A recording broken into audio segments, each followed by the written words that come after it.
Hi guys, நம்ம என்ன பார்க்க போறோம்னா ஆன்டி ஹைப்பர்டென்சிவ் ட்ரக்ஸ் என்ன பார்க்க போறோம். ஃபர்ஸ்ட் இது நம்ம எதுக்கு கொடுப்போம்னா ஹைப்பர் டென்ஷனை குறைக்கிறதுக்காக.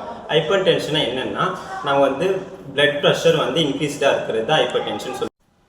சரி, இப்போ நான் கிளாசிஃபிகேஷன் பார்க்க போகிறோம். கிளாசிஃபிகேஷனில் ஃபர்ஸ்ட் என்ன ரெனின் ஆஞ்சியோடென்சின் சிஸ்டம் இன்ஹிபிட்டார்ஸ். அதில் என்னென்ன இருக்குன்னா ACE inhibitors, angiotensin receptor inhibitors, direct renin inhibitors. ACE இன்ஹிபிட்டார்ஸில் என்னென்ன வரும்னா எமலாப்ரில், கேப்டோபில்லாம் வரும். AT1 ரிசெப்டார்ஸில் இன்ஹிபிட்டார்ஸில் என்னென்ன வரும்னா லாசர்டன், வால்சர்டன் வரும். டைரக்ட் ரெனின் இன்ஹிபிட்டார்ஸில் என்ன வரும்னா அலிஸ்கெயின் வரும். அதுக்கடுத்து என்னென்னா டைரெட்டிக்ஸ் இருக்குது. டைரெட்டிக்ஸில் என்னென்ன இருக்குன்னா ஆஸ்மாட்டிக் டைரெட்டிக்ஸ், தயசைட் டைரெட்டிக்ஸ், லூப் டைரெட்டிக்ஸ், பொட்டாசியம் ஸ்பேரிங்ஸ் இருக்கும்.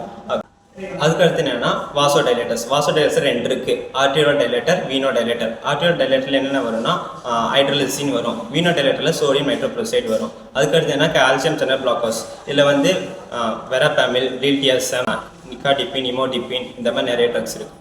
இப்போது நம்ம ஏசி இன்ஹிபிட்டார்ஸில் கேப்டபிள் எனபிள் அது வந்து கேப்டபிள் நம்ம பார்க்கலாம்.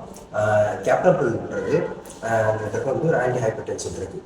இதோட மெக்கானிசம் எப்படி இருக்கும்னா ஆஞ்சியோடென்சின் வச்சுக்கோங்க. பார்த்தீங்கன்னா ஆஞ்சியோடென்சின் ஒன்றா கன்வெர்ட் ஆகிறதுக்காக ரெனின் வந்து ஹெல்ப் பண்ணும் நார்மல் மெக்கானிசமில். அதுவே ஆஞ்சியோடென்சின் 1 வந்து ஆஞ்சியோடென்சின் 2 மாறுறதுக்கு ஆஞ்சியோடென்சின் கன்வெர்ட்டிங் என்சைம் வந்து ஹெல்ப் பண்ணும்.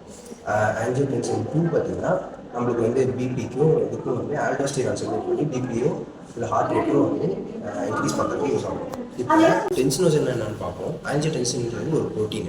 அது பார்த்தீங்கன்னா லிவர்லேருந்து ஸ்டிமுலேட் ஆகுது.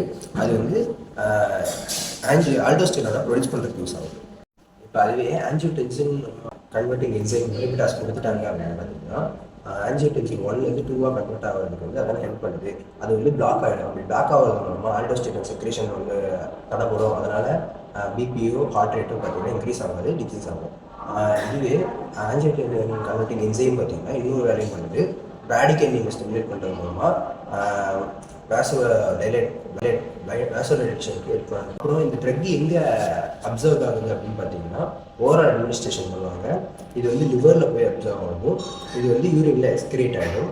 இது ஃபுட்டோட சேர்த்து நம்ம கொடுக்கும்போது அப்சர்ப்ஷன் வந்து சரியாக இருக்காது. இதோட அட்வர்ஸ் எஃபெக்ட் என்னன்னா ஹைப்போகேலிமியா, ஹைப்பர்டென்ஷன், காஃப், ரேஷஸ் இது எல்லாமே காஸ் ஆகும். இதோட யூசஸ் என்னன்னா hyper tension, CSF, myocardial infection, diabetes, nephropathy இது எல்லாமே வந்து யூஸ் ஆகும். ஓகே கைஸ், இந்த வீடியோ உங்களுக்கு பிடிச்சுன்னா லைக் பண்ணுங்கள், சப்ஸ்கிரைப் பண்ணுங்கள், ஷேர் பண்ணுங்கள்.